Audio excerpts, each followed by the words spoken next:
Emakhosini amakhulu ishushane zona amavulavuva emzini yamadoda. Ngiyakhuleka umndeni, ngikhuleka umndeni, ngikhuleka umndeni, ngikhuluma ukuthi entaba. Ngiyanibingelela abantwana bethonga. Isiqephu sami sokuqala-ke engikhulume ngaso ngingakhuluma ngomuntu wesifazane ongethiwa amakhehla ukuthi impilo yakhe iba njani uma ngabe sebudlelaneni. Namhlanje-ke isiqephu engimuphathele sona esomuntu wesilisa ombethwe izalukazi sebudlelaneni. Niyazi-ke nani ukuthi izalukazi zinomona futhi zinesikhwele, zinomnono. Imvamisa-ke umuntu wesilisa ongena ebudlelwaneni ombethwe izalukazi uvamise ukuthi athole nomuntu wethonga. Athi uma ethole nomuntu wethonga wesifazane ambathwa izalukazi. Labo bantu bavamise ukuhlala ngokuxabana ngaso sonke isikhathi.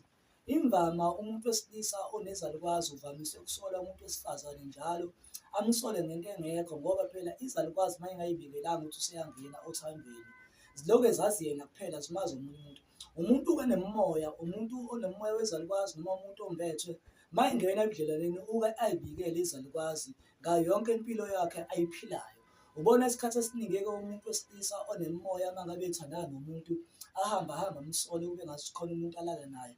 Yilezi izalukazi ey'suke y'hamba naye ngoba azitshelwanga ukuthi usenomuntu azwana naye, zihambe y'vuka umona.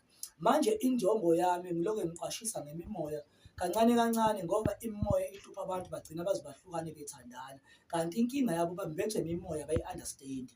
Manje-ke umuntu wesilisa onemimoya yezalukazi yonke into ayenzayo uyayicela futhi izalukazi zivamise ukuba amanono, aziyithandi into ebhedayo. Ngaso sonke isikhathi-ke umuntu wesilisa onomuntu wesifazane onemimoya akuvamisile ukuthi bahlangane bengenayo imimoya.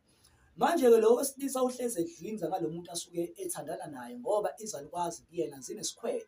Kufanele kwazise izalukazi alungise imimoya yakhe axhumaniswe nezalukazi mase kuba yizona ezimbhekela umuntu ozozwana naye.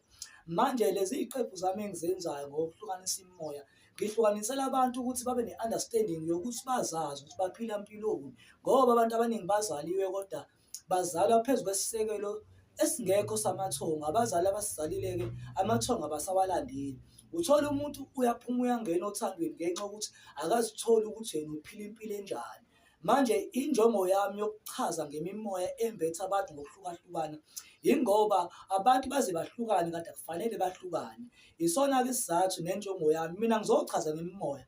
Okunye okuningi okwemithi nayo yonke into nokuthola uma senifika esigodlweni kodwa ngicacisela abantu ngemimoya ngoba imizi iphelile, abantu baphila iy'mpilo abangayithandi ngenxa yemimoya abangayimbethe.